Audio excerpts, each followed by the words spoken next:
안녕하십니까. 더 붓다 121회차 서길보입니다. 오늘은 3권 119페이지죠. 나무는 기우는 쪽으로 넘어진다라고 했어요. 우리의 생각도 좋은 생각을 가지고 있으면요, 좋은 일이 많이 일어나요. 근데 나쁜 쪽으로 생각을 하면 매사가 스트레스가 많이 쌓이게 되죠. 우리는 대부분 마음이라고 하는 게 넓게 쓸 때는 우주 공간보다도 더 넓을 수 있는데, 좁게 쓰다가 보면 바늘구멍 하나 들어갈 곳이 없어요. 근데 대부분이 순간에 많은 생각을 하기가 힘이 들죠. 그러니까 한 부분만을 생각하다 보니까 바로 나무가 기우는 쪽으로 넘어가듯이 우리 생각이 어디에 있느냐에 따라서 즐거운 생활이 될 수도 있고요, 힘든 생활이 될 수도 있어요. 자, 부처님께서 카빌라바스투 니그로다 동산에 계실 때 어느 날 마하나마라고 하는 친구가 찾아와서 여쭙죠. 부처님이시여, 이 카빌라바스투는 안온하고 풍족하고 많은 사람이 살고 있습니다. 그러나 미친 사람과 그릇된 생각을 가진 사람도 적지 않습니다.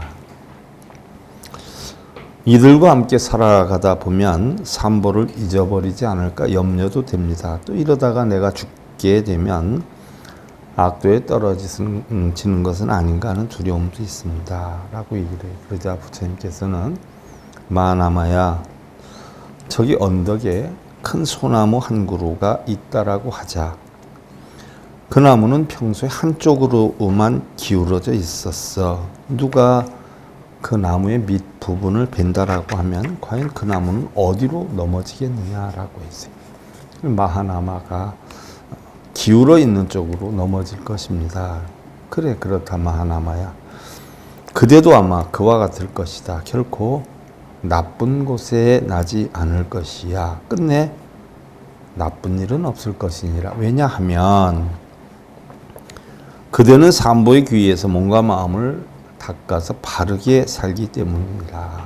그대가 비록 목숨을 마친 뒤다라고 하더라도 몸은 비록 지수화풍의 사대로 돌아가지만 마음은 오랫동안 바른 믿음의 햇살을 받아왔고, 또한 계율을 지키고 보시를 행하고 많은 법문을 들어서 지혜의 쌀을 받아왔기 때문에 반드시 좋은 것으로 나게 될 것이니라 그랬어요. 자, 우리 사람들이요, 습이라고 하는 것이 굉장히 중요하거든요. 평소에 내가 습관을 어떻게 들이느냐에 따라서 우리의 삶은 바뀌어지지요. 흔히들 제가 그전에도 얘기를 했지만, 한 가지를 열심히 하거나 살 줄 아는 사람들은요, 어떤 직업을 선택을 하든 어느 나라를 가든 어디에서건 그 습관대로 부지런할 수밖에 없고요. 게으른 사람은요, 언제 어느 때 어디를 가더라도 자기의 습성대로 게으른 삶뿐이 살 수가 없어요. 그래서 예를 하나 들어서 우리가 아침에 5시에 일어나는 사람은 어느 나라에 갖다 놔도 5시에 일어나요. 시차가 예를 하나 들어서 미국하고 한국하고 8시간에서 10시간 이상씩 나는 곳도 있죠. 그럼 미국에 가면 우리나라 시간대로 일어나느냐? 그게 아니에요. 거기 시차에 적용이 돼서 조금은 처음엔 힘들겠지만 그 나라의 시간으로 또 5시면 일어나요. 그래서 하루를 부지런하게 사는 사람은 어디에 갖다 놔도 부지런하게 사는데, 부지런하지 못한 사람은 어디에 갖다 놔도 부지런하지 못하죠. 어떤 불자님이 저한테 물어요. 스님, 우리 애가 회사를 다니는데 회사에서 어려운 일이 있어서 이제는 회사를 그만두고 자기 장사를 뭔가 한번 해보려고 하는데 회사에 있는 게 낫겠어요? 자기 장사를 하는 게 낫겠어요? 이런 질문을 하는 분들이 종종 있어요. 또 아니면 지금 있는 회사에서 다른 회사로 옮겨가는 것이 좋겠어요? 힘들어도 그냥 참고 있는 것이 좋겠어요? 하고 물어요. 그러면 자, 거북이라고 하는 놈이 서울에 갖다 놓으면 바쁘고 분주한다니까 부지런히 걷고, 촌에 갖다 놓으면 한가하니까 천천히 걷고 그러던가요? 그럼 토끼라는 놈이 서울에 갖다 놓으면 더 빨리 뛰고 촌에 갖다 놓으면 천천히 뛰고 그러나요? 토끼는 토끼대로의 삶을 살고 거북이는 거북이대로의 삶을 살아요. 무슨 얘기냐?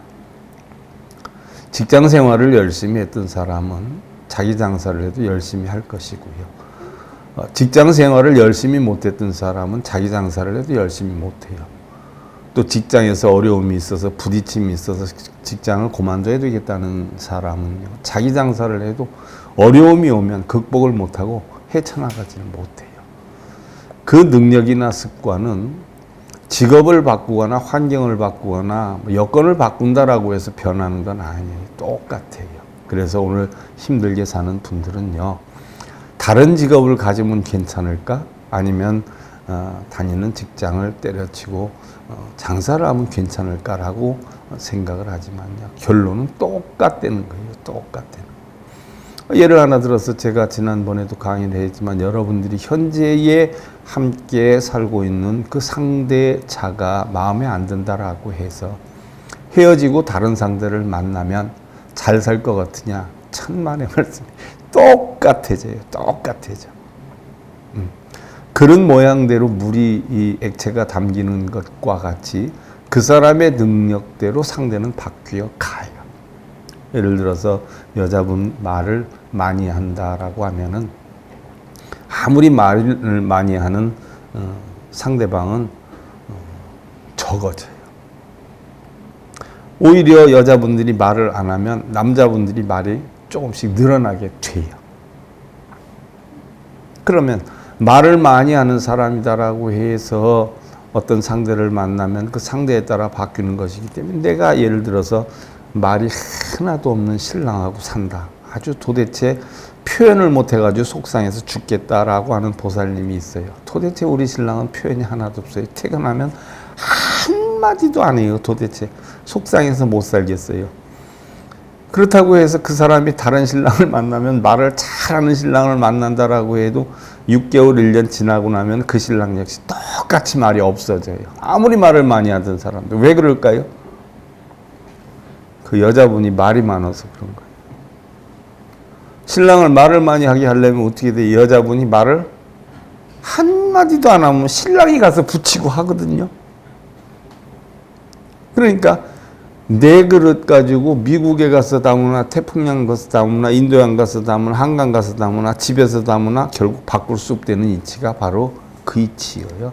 절대로 바꾸지 못해요. 그래서 우리가 지금까지 힘들게 살았는데 앞으로는 잘 살았으면 좋겠다라고 하면요, 생활의 방법이나 사고의 방법을 바꿔야지요. 똑같은 상태로 똑같은 사고로 똑같은 노력으로 살면 더 잘 사는 날이 올까요? 안 올까요? 죽어도 안 와요. 자기의 생활 습성 상태나 마음의 의지나 갖고는 바꿀 생각은 안 하고, 그러면 절에 가서 3,000배, 3만 배, 30만 배 하면 잘 살아질까요? 독경사경을 몇천 번을 하고 하면 잘 살아질까요? 그런 거 하나도 안 해도 뭐예요? 자기의 사고와 의지와 정신력과 습성을 바꿔야 돼요. 그래야 바뀌는 거예요. 바로 그 얘기예요. 그래서 미래를 걱정할 필요는 없다. 왜? 오늘 최선을 다하는 삶을 살면 그 사람은 내일도 최선을 다하고 모레도 최선을 다해요. 옛날에 어떤 선지식이 그랬어요. 야, 오늘은 좋은 날이야. 그럼 우리가 하루를 좋은 날로 살 수 있으면 너는 10년 뒤에는 어떻게 살겠느냐고 물어요. 그러니까 대답을 못해. 가봐야 알지. 어떻게 미리 알겠어요. 15년 뒤에는 어떻게 되겠느냐. 가봐야 알지. 어떻게 알겠어요. 라고 하는 데서 하신 말씀이 일일시호일이다 라고 했어요. 날마다 좋은 날이다. 하루를 즐거움으로 만들 줄 아는 사람은 10년, 15년 뒤가 가도 즐거움으로 만들 수가 있는 것이고요. 하루를 괴롭게 만드는 사람이다라고 하면은 아무리 기도하고 절하고 독경사경을 해도 즐거운 날이 찾아오질 않아요. 설령 즐거움이 있다라고 하더라도 한순간 즐겁기만 하지 또 자기의 습성대로 인상 쓰면서 괴로움에 빠져서 허덕이면서 살게 되는 거예요. 자기의 사고를 바꿔야 되지요. 사람은 누구나 기대와 불안을 함께 가지고 산다. 기대하는 바가 있고 불안 심리가 있어요. 자, 요즘 코로나가 이렇게 심해요. 그래서 우리 기도회 하면 몇 분 안 오시고요. 지금 우리가 이렇게 강의를 한다 해도 사람들이 굉장히 적어요. 그래서 우리 PD님들이 편법이지만 옛날에 사람들 많이 오셨을 때에 화면을 믹사해가지고 내는 거거든요. 모르는 사람들이 보면 여긴 코로나도 뭐 소용이 없나 이렇게 사람들이 많아 이럴 수 있는데 그런 편법으로 하는 거예요. 근데 저는 그냥 없으면 없는 대로 하자라고 해도 우리 PD님들이 너무 안 계시니까 썰렁해서요 하고 그냥 옛날 거 계속 리바이브로 한단 말이죠. 화면을. 그러니까 자, 그럼 이런 상황이 우리가 올 가을 겨울에는 어떻게 될 것이며 내년 봄에는 어떻게 될 것이냐 하는 이야기예요. 그러면 설령 코로나가 있다라고 하더라도 자기 방비를 잘해가지고 건강을 유지해가는 사람이 있는가 하면 코로나가 설령 없다라고 하더라도 조금 나태하고 술 먹고 자기 리듬을 깨뜨려서 험난하게 사는 사람도 있어요. 그러니까 세상의 환경이나 여건이 어떻냐 하는 그런 역량보다 더 중요한 것은 뭐예요? 자기 마음의 의지와 노력이다라고 하는 거예요. 그래서 부처님이 내가 어떤 마음을 가지고 있느냐에 따라서 나는 어떤 상태로 살아갈 수 있다. 나무는 기울어진 쪽으로 넘어진다라고 표현을 하시는 거예요. 우리는 아무리 잘 나가는 사람이다라고 할지라도 미래에 대한 불안감이 있을 것이고 아무리 현실이 절망적이라고 해도 한 가닥 희망을 기대하지 않는 사람은 없다. 이곳에 등장하는 마하나마 역시 미래에 대한 걱정과 불안이 있었던 모양. 이에 대해 부처님은 기울어진 나무를 비유해서 그를 안심시키고 있다. 그래서 즉 평소에 열심히 살면 반드시 좋은 일이 있을 것이고요. 좋은 결실을 맺을 수 있다라는 것이죠. 이것이 바로 기울어진 소나무의 운명이라는 것이에요. 우리는 알지 못하는 미래지만 미리부터 걱정할 필요는 없다 하는 이야기예요. 늘 주어진 여건에서 최선을 다하다 보면 반드시 원인에 의한 결과가 오는 것이기 때문이다 라고 해서 그 원인에 대한 결과를 확실히 아는 걸 우리는 천한통이다 이렇게 표현을 해요. 인과법이다 이렇게 표현을 한단 말이죠. 그래서 부처님은 금강경에서 뭐라고 했어요? 과거신 불가득이요, 현재신 불가득이요, 미래신 불가득이다라고 했어요. 무슨 얘기냐? 과거의 마음이나 현재의 마음이나 미래의 마음에도 다 뭐예요? 빠지지 말아라. 그걸 생각하지 말아라. 과거가 내가 아무리 훌륭했으면 어떻고 또 현실이 아무리 괴로우면 어떻냐. 또 미래가 아무리 즐거울 것이라 하는 우리가 추측을 가지고 희망을 가져본들 무슨 소용이 있겠냐. 전부 그러한 생각하는 것들은 전부 시간의 낭비다. 그래서 가장 중요한 것은 지금 이 순간 이 현재의 네 마음의 평안함을 누리는 것이 가장 좋은 일이다. 그러면 내일 되면 내일도 지금 이 순간, 모레 되면 모레도 이 순간. 그래서 항상 처해지는 여건마다 평안함만 누릴 줄만 안다면 우리는 극락이 따로 없다는 이야기죠. 자, 그래서 늘 부처님과 함께 있는 사람 편으로 들어가는데요. 부처님께서 카빌라바스투 니그로다 당선에 계실 때 여러 만거를 마친 부처님이 다른 곳으로 떠날 것을 안 제가 신도들이 부처님을 찾아뵙고 여쭈었어요. 부처님, 저희가 식당에서 여러 비구들이 하는 말씀을 들으니 가사를 다 꿰매면 곧 다른 곳으로 떠나실 것이라 했습니다. 저희는 아직 근기가 부족해서 부처님이 안 계시면 사방이 아득해서 들은 법도 다 잊어버릴 것 같습니다. 이제 부처님과 여러 친한 스님들과 헤어진다면 언제 다시 만나뵐 수 있겠는지요? 라고 해요. 그러면 그 전에 여러분들이 잘 아시는 원효 큰 스님 또 의상 큰 스님이 계실 거란 말이죠. 그러면 원효 스님과 의상 대사님은 한 시대의 사람이에요. 한 시대의 사람. 그런데 나이 차이가 원효 스님이 한 9살 정도가 더 많아요. 원효 스님이 자기 스승의 그러니까 도반의 동생뻘 되는 대한 대사를 만나가지고 있을 때 대한 대사가 공부를 하려면 어디에 있는 법안 대사를 찾아가서 공부를 하거라. 그 사람이 굉장히 깨달은 분이다라고 얘기를 해요. 그래서 대한 대사를 찾아가요. 갔는데 절에 아무도 안 계시는 거예요. 그래서 한번 그 절은 분명히 맞는 것 같은데 한번 기다려보자 해서 그 대한 대사를 법안 대사를 기다리기 시작한 지 3개월이 지나니까 법안 대사가 오셔요. 오셔가지고 아니 웬 놈이 남의 절에 이렇게 들어와서 기거를 하느냐. 스님한테 가르침을 받으려고 왔습니다. 어디에서 왔느냐. 대한 대사께서 보내서 왔습니다. 나는 가르칠 건 없고 배우고 말고는 네 맘대로 하거라 라고 해서 거기에서 법안 대사에게 공부를 하기 시작을 하죠. 그때 이제 의상 대사가 자기 스승이 돌아가시고 남기신 유언이 뭐냐 하면 안효 스님이 있는 데 가서 너는 공부를 해야 된다라고. 안효 스님이 누군가 찾아보니까 결국은 법안 대사의 안자, 원효 스님의 효자 두 분이 계신 곳에 가서 공부를 하라라고. 그래서 결국은 찾아서 갔어요. 스님 조남이 어떻게 되십니까? 법명이 어떻게 되십니까? 나 원효요. 그럼 여긴 스님이 한 분이 안 계십니까? 큰 스님이 계시지요. 큰 스님은 함자가 어떻게 되십니까? 대한 스님이요. 법안 스님이요. 깜짝 놀래. 그럼 안효란 말이야. 여기 내가 맡겨왔구나 해서 의상대사도 거기서 공부를 하겠노라고 주저앉았는데 그것도 얼마 만에 법안대사를 만나게 되는데 법안대사가 나는 너 가르칠 능력이 없으니까 내쫓지요. 가라고. 그래도 의상이 무슨 일이 있어도 여기서 공부를 하고 싶습니다 해가지고 눌러 앉아요. 그래서 결국 눌러 앉아서 법안대사 밑에서 원효 스님과 의상대사가 약 한 3년 공부를 하지요.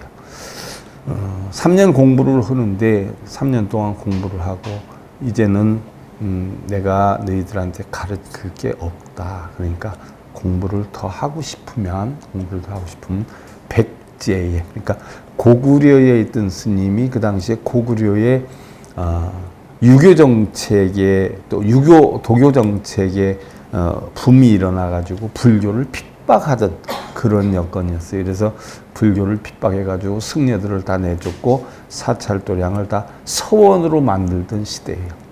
그때에 그 스님이 고구려의 큰 스님으로 계시다가 그게 못마땅해가지고 백제로 귀화를 해요. 그래서 백제에 이제 국사가 되셨는데 갑자기 이름 생각이 안 나네요. 그래서 그 스님한테 공부를 해라라고 해가지고 결국은 국경을 넘다가 잡혀가잖아요. 그때 이제 법안대사하고 헤어질 때에 했던 이야기하고 똑같아요. 법안대사한테 의상하고 원효가 스님 이제 저희들이 헤어지면 언제 다시 뵙겠는지요? 라고 질문을 던져요. 그때 법안대사가 의상하고 원효 스님에게 마지막으로 남긴 말이 뭐냐. 나를 보면 뭐하나. 부처를 봤으면 됐지. 이게 마지막 말씀이세요. 얼마나 멋져요? 그래가지고 백제로 넘어갔는데 백제로 가다가 결국 술락군한테 잡히잖아요. 그러니까 그 당시에는 삼국시대 전쟁이 많이 일고 해서 승려로 가장한 간첩이 왔을 수도 있다 해가지고 경계에 있는 초소의 장수가 그 사람들을 잡아가지고 가죠. 잡아가는데 어떻게 잡아가요? 도망갈 염려가 있다 해가지고 속아끄는 감옥 형태, 감옥소, 속아끄는 감옥 있잖아요. 나무를 쳐가지고 이거 뭐예요? 뭐라고 하죠? 뭐라 그러지? 목에 차는 거? 이걸 차고서는 그 얘기들도 하도 안 써먹다 보니까 이제 입에서 잘 안 나오네. 칼을 차고 가요. 칼이라 그러잖아요. 이렇게 딱 하는 칼을 차고 가요. 의상 스님이 생각해 보세요. 나이가 9살이나 적으니까 그 당시 한참 어렸을 때고 원효 스님 한 30대가 막 넘어갈 때 큰일 났습니다. 이거 우리 이러다가 죽는 거 아닙니까? 라고 하니까 원효 스님 이 사람아 우리끼리 갔으면 봐라. 밥때 되면 밥 얻어먹기 힘들지. 잠잘려면 잠잘 때 잠자는 곳 찾기도 힘들지. 걷기도 힘들지. 불편한 게 있다면 이거 하나 찾을 뿐인데 이렇게 데려다 주는데 얼마나 좋냐. 어떻게 됐든 우리가 간첩인지 아닌지 밝히려면 큰 스님한테 가보면 알겠지. 걱정 하나도 하지 말아라. 그래서 결국은 큰 스님을 찾아가지. 그때에 큰 스님을 찾아갔는데 칼을 찬 채로 스님 앞에 무릎 꿇고 앉혀요. 나를 찾아왔다고? 나에게 볼 일이 있어서 왔다고? 그래. 누가 보내서 왔느냐라고 했더니 어르신래 법안대사께서 보내서 왔습니다. 저희는 그분의 제자입니다. 라고 하니까 그래? 그러더니 그 스님이 질문을 하지요. 뭐라고 했어요? 극락이 어디에 있는고? 하고 질문을 해요. 이 의상은 이제 대답할 것이 깜깜해가지고 뭐라고 대답해야 살아나나. 대답을 잘못하면 우린 틀림없이 간첩으로 오인받아서 죽게 생겼는데 해가지고 벌벌 떨고 있는데 의상이 원효 스님이 한대는 말. 스님 혓바닥 안에 있습니다. 라고. 어떻게 내 혓바닥 안에 있느냐. 그랬더니 스님께서 우리를 모르는 사람이다라고 하면 우리는 처형이 될 것이고 나 찾아온 게 맞다라고 하면 우리는 풀려나서 스님 밑에서 공부를 할 수 있으니 바로 극락과 지옥이 스님 혓바닥에 있는 게 아닙니까? 라고 해가지고 결국 스님이 맞다 나 찾아온 거 맞다 해서 결국 칼을 풀어가지고 거기에서 또 한 3, 4년 공부를 하게 되지요. 바로 법안대사하고 헤어질 때 하시는 말씀. 그래서 두 분이 결국 나중에 이제 또 당나라까지 같이 가다가 결국 해골바가지 물 먹고 심생직 종동법생이요 신멸직 종동법멸이다 해서 그것 때문에 원효 스님이 깨우쳐가지고 다시 본국으로 돌아오죠. 그때 나이가 원효 스님이 40이었고요. 의상대사가 31살이었어요. 그러니까 사실 그 나이에 중국으로 간다는 것도 뭐하고 우리가 깨달음을 얻는 건 열반경을 읽어서 깨닫고 금강경을 읽어서 깨닫는 게 아니라 세상의 모든 것은 한 마음이 일어나면 만법이 일어나고 한 마음이 멸하면 만법이 멸한다는 그 이치를 터득해가지고 결국 깨달음을 얻은 거예요. 그래서 원효 스님은 부처님의 깨달음은 금강경에 있는 것이 아니고 반야경에 있는 것이 아니고 법화경에 있는 것이 아니다. 바로 내 마음속에 있는 것이다 라는 걸 깨달아서 결국 돌아오게 됐죠. 물론 돌아와서 그 나이에 설총을 만들게 되지만 그렇게 해서 원효 스님은 이제 신라에 남게 되고 의상대사는 중국으로 건너가게 되지요. 자, 바로 부처님께서 한거를 끝나고 이제 간다라고 하니까 부처님께 법문을 듣던 사람들이 불안해가지고 부처님께 질문을 하는 거예요. 이제 부처님 가시면 언제 다시 만나뵐 수 있겠는가라고 얘기를 하는 거예요.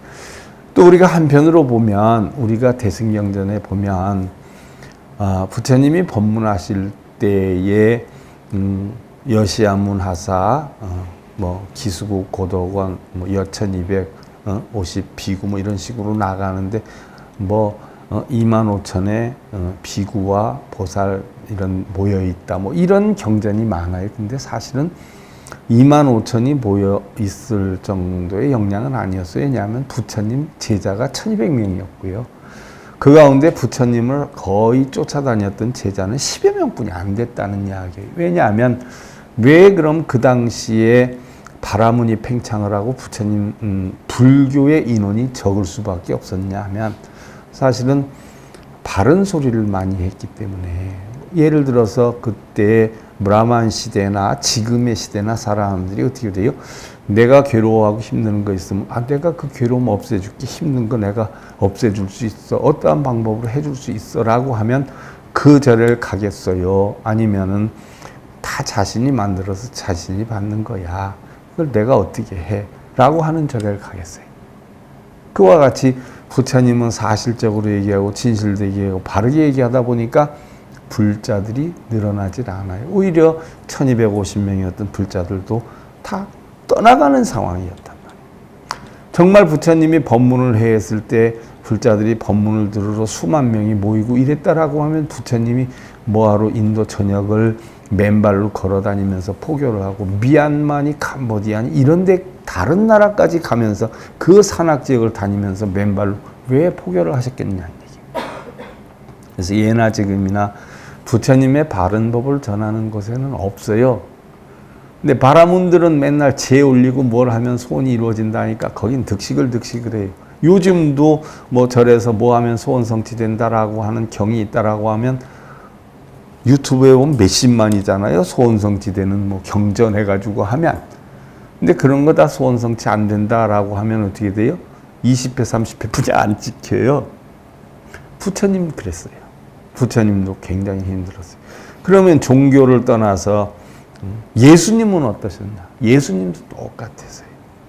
진실만을 얘기했기 때문에 그 옆에는 사람들이 많지 않았어요. 오히려 그 예수님을 박해하고 죽이려고 하는 사람이 많았고 부처님도 박해하고 죽이려고 하는 사람이 많았어요. 왜? 자기네가 영리를 목적으로 하는데 영리를 하는데 방해가 되는 인물들이기 때문에 그래서 부처님은 이루 형용할 수 없이 해코지를 당했어요. 예수님도 그랬단 말이죠. 그러니까 옛날부터 보면 바른 말을 하는 진실된 말을 하는 성현들은 해를 많이 당했어요. 왜? 영리를 목적으로 하고 자기의 어떤 사리사욕을 챙기려고 하는 사람들하고 사고관이 정반대였기 때문에 본의 아니게 적을 이루게 된 것이죠. 그래서 부처님 시대 때도 굉장히 힘들었어요. 그래서 제가 간혹 그런 얘기 하잖아요. 부처님 시대에는 바라문 2천만이었는데 불자는 1200명이었다. 그럼 요즘 시대로 비교해보면 요즘 불자들이 670만인 걸 보면 우리나라엔 승속 다 합쳐서 불자가 400명 정도뿐이 안 된다. 승려가 10만 명이 넘지만 승려가 정식 불자는 아니다. 제대로 공부한 불자는 아니다. 승려 속인 다 합쳐서 400명뿐이 안 된다. 그 전에 불교단체에서 발표한 게 있어요. 공부를 정말 많이 하신 스님들이 150명이다라고 발표를 했어요. 그런데 그러면 지금 종단이 370개 종단인데 150명이 공부를 했다라고 하면 2개 종단에 1명꼴이에요. 그러면 그거는 불교의 종단 쪽에서 스님들이 보는 견지고 스님들이 보는 견지에 스님들 가운데 150명이 공부를 해서 가르침을 줄 수 있다라고 해 있는데 그러면 불교 방송 쪽에서 보는 건 어떻느냐? 제가 어느 특정 방송을 얘기를 안 하겠어요. 불교 방송 쪽에서 보는 건 우리나라에 바르게 공부한 스님을 7명에서 8명으로 봐요. 그리고 교수님을 7명에서 8명으로 봐요. 그래서 불법을 바르게 공부하신 우리나라의 불교 교수 및 승려는 15분 정도에 지나지 않는다. 이렇게 통계를 내고 있어요. 그러니까 우리나라가 얼마나 지금 그러니까 다들 애매한 소리였는데 애매한 소리만 듣던 사람들이 부처님의 바른 법을 듣게 되면 어떻게 돼요? 그 사람이 애매한 사람이 되는 거예요. 눈 하나 있는 동네 가면 눈 2개짜리가 어떻게 돼요? 잘못된 사람이잖아요. 그와 같아요. 그래서 부처님 당시에도 부처님이 우리는 불교를 봉행하니까 훌륭하고 대단하다라고 했지만 브라ಹ만들은 부처님을 정신병자로 봤어요. 이상한 사람이다. 헛소리하는 사람이다. 일형령할 수 없는 많은 사람들이 부처님을 해하려고 얼마나 많이 했어요. 수도 없었단 말이죠. 그러니까 지금도 바른 법을 피면 얼마나 많은 스님들이 욕을 하고 해를 해요. 자기네 영리를 목적으로 하는데 방해가 되기 때문에 그런 거란 말이죠. 그러니까 언제나 어느 때나 바른 법을 펴는 사람들은 항상 고롭고 서럽고 외롭고 돈 없고 그랬었어요. 이에 부처님께서는 불자들이여 너무 섭섭해하지 말아라. 그대들이 과연 믿음이 있는 깊은 불자라면 열애가 곁에 있거나 없거나 천한 비구들을 보거나 보지 않거나 항상 5가지의 법을 생각하고 닦을지어다. 그러면 그대들은 항상 열애와 제자들과 함께 있는 것이니라. 왜? 부처님이 계시지 않는다라고 하더라도 부처님 법을 믿고 따르고 실천행을 하면 부처와 함께 있는 것이고 부처와 함께 있어도 부처님 법을 따르지 않으면 부처님과 떨어져 있는 것이니라 라고 표현을 한 부분이에요. 자, 그 5가지의 법은 이와 같느니 첫째는 바른 믿음을 갖는 것이요 라고 해요. 자, 우리는 불교를 믿는다라는 얘기를 많이 해요. 불교를 믿는다. 그러면 불교를 믿는다라고 하는 뜻은 뭐예요? 부처님의 가르침을 믿는다는 이야기거든요. 부처를 믿고 불상을 믿는 게 아니에요. 불교를 믿는다 하는 얘기는 부처님의 가르침을 믿는다는 이야기예요. 그래서 우리가 바른 믿음을 지녀라라고 하는 것은 부처님의 가르침을 바르게 지녀라 하는 것이지, 불상에게 절하고 나무아미 탑을 찾고 뭐 산에 가서 절에 가서 뭐 지나다가 절 있으면 가서 시주함에 돈 넣고, 이게 불자가 아니에요. 그건 불자인 척하는 사람이에요. 진짜 불자는 부처님 가르침을 자기가 믿어서 받아 지녀서 실천행을 하는 자예요. 둘째는 계율을 잘 지키는 것이요. 그랬어요. 계율이다라고 해서 우리는 뭐 5개, 8개, 10개, 48개, 뭐 250개, 348개가 다 있지만 그 계율 하나하나를 일컬을 수도 있어요. 그러나 가장 중요한 것은 핵심은 하나예요. 인간다운 인간의 삶을 살아라는 거예요. 인간다운 인간의 삶을.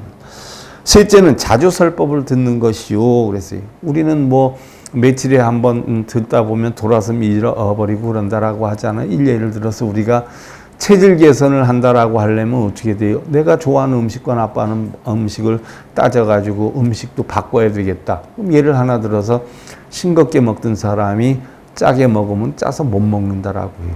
근데 조금 힘들어도 짜게 먹는 걸 계속 습관화를 들여다보면 원래 먹던 건 나중에는 싱거워서 못 먹게 되지요. 바로 그 이치와 같은 것이에요. 나도 모르게 정신을 바꾸는 거예요. 그러려면 설법을 자주 들어야 된다. 넷째는 보시를 행할 것이요. 그랬어요. 자, 제가 지난번에 무제칠시에 대해서 얘기를 해드렸어요. 무제칠시, 자바암경에 있는 무제칠시. 그러니까 보시다라고 하면 우리는 돈이 꼭 들어가는 걸로 알지만 사실 돈 안 들이고 미소 짓는 거 하나, 따뜻한 말 한마디 하는 거 하나, 힘들어하는 사람 짐 들어주는 거 하나, 다리 아파하는 사람 자리 비켜주는 거 하나, 이런 것이 전부 보시에 해당이 돼요. 그래서 널리 보시를 행하는 사람이다. 우리 불교에서 보시를 행한다는 것은 한마디를 쭉 하면 나를 중심으로 살아가는 사람은 탐욕이에요. 탐욕. 내 뜻대로 만들려고, 내 생각대로 만들려고, 남편이나 자식이나 아내나 어느 무엇이든지 내 뜻대로 하려고 해요. 나를 내세워요. 이건 탐욕이에요. 근데 나를 버려버리면 이게 바로 뭐예요? 부처예요. 그래서 우리 불교에서 보시를 행하라 하는 것은요, 나를 버리고 주변이나 남편 같으면 아내를 위하는 삶, 자식을 위하는 삶, 아내 같으면 남편과 자식을 위하는 삶을 사는 것, 이게 다 보시에 해당이 돼요. 이게 다 부처예요. 음식을 먹어도 나는 뭐가 먹고 싶으니까 우리 먹으러 가자. 이거는 탐욕심이에요. 마군이에요. 음식을 먹으러 가도 어떻게? 당신 뭐가 먹고 싶어? 너는 뭐가 먹고 싶은데? 그럼 우리가 그건 먹으러 가자. 내가 설령 A라는 걸 먹고 싶은데 B를 먹으러 가자라고 하면 B를 먹어주는 거. 이게 부처란 말이죠. 내 뜻대로 전부 하려고 하면 안 돼요. 음식을 먹어도 내 입에 싱거운데 왜 이렇게 싱겁게 했어? 그러면 상대는 간이 맞는데요? 그럼 그 간이 맞는 거예요. 간이 맞네. 내가 좀 싱겁게 먹는가 보네. 음식 맛있네. 부처예요. 그래도 이게 간이 맞는 거야. 먹어봐. 이건 뭐예요? 마군이에요. 탐욕심이에요. 우리 불교는 뭐예요? 나를 버리는 게 불교예요. 내 욕심대로 하는 게 불교가 아니에요. 그러니까 뭐 남편을 위해서, 자식을 위해서 기도하고 이런 거는 우리가 불교라고 볼 수가 없어요. 왜냐하면 내 욕심을 채우는 것이기 때문에 마구니가 되는 거죠. 일례를 하나 들어서 그래. 부처님이 뭐라고 하셨어요? 자기 자식 잘 되라고 기원하는 것은 남의 자식 망하라고 하는 것이기 때문에 그거는 불교라고 할 수가 없다. 내 남편 돈을 많이 벌기를 원하면 결국 뭐 남의 남편 망하려는 얘기인데 그건 불교라고 될 수가 없다. 왜? 보편화가 돼야 됩니다. 바로 부처님 가르침은 너도 나도 다 좋아야 돼요. 나의 특정한 것만을 추구한다라고 하면 이거는 종교의 가치도 없고 불교의 가치도 아니다라는 이야기예요. 그래서 우리 불교에서 나를 버리는 게 부처님 가르침. 그리고 다섯째는 바른 지혜를 갖는 것이다. 바른 지혜를 갖는다는 건 뭐예요? 세상은 모두 공하다는 이치를 하는 거. 공하다. 내 것도 없고 네 것도 없고 다 공한 것이다. 돌고 도는 것이다. 성주개공하고 생주매라는 것이다. 그래서 바로 제가 자의 6가지 공덕이란 했어요. 그래서 요 6가지 공덕에 대해서는 우리가 다음 시간에 살펴보는 것으로 하고요. 오늘 더 붙다 121회차 서길봉이었습니다. 감사드립니다.